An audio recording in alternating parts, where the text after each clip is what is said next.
ఈరోజు నీట్ పరీక్షలో జరిగినటువంటి లీకేజీలు మరి 21 మంది విద్యార్థుల ప్రాణాలు తీశాయి. దీనికి నిరసనగా ఈరోజు మరి సిరిసిల్ల కేంద్రంలోని తంగెలపల్లి బ్రిడ్జిపై నిరసన కార్యక్రమం నిర్వహించడం జరిగింది. అయ్యా ధర్మేంద్ర ప్రధాన్ గారు, మీకు సిగ్గుంటే వెంటనే ఈ విద్యార్థి లోకానికి మరి క్షమాపణలు చెప్పి రాజీనామా చేయండి.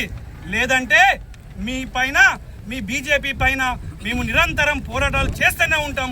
మరి మా విద్యార్థుల యొక్క ప్రాణాలను హరించినటువంటి ధర్మేంద్ర ప్రధాన్ గారు, అదేవిధంగా నరేంద్ర మోదీ గారు కూడా మా విద్యార్థి లోకానికి క్షమాపణలు చెప్పాలని చెప్పేసి కూడా ఈ సందర్భంగా మేము తెలియజేస్తూ ఉన్నాం.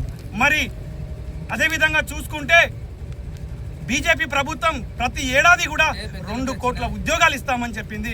కానీ ఇప్పటి వరకు కూడా ఉద్యోగాలు ఇవ్వలేదు. ఇవ్వకపోగా తెలంగాణ రాష్ట్రంపై నిరంతరం కూడా వారు మరి విద్యా పరంగా కావచ్చు, ఆర్థిక పరంగా కావచ్చు ఇబ్బందులకు గురి చేస్తూ ఉన్నారు. దీనిపై నిరసనగా మరి ఈరోజు తంగెలపల్లి బ్రిడ్జిపై నిరసన కార్యక్రమం నిర్వహించడం జరిగింది.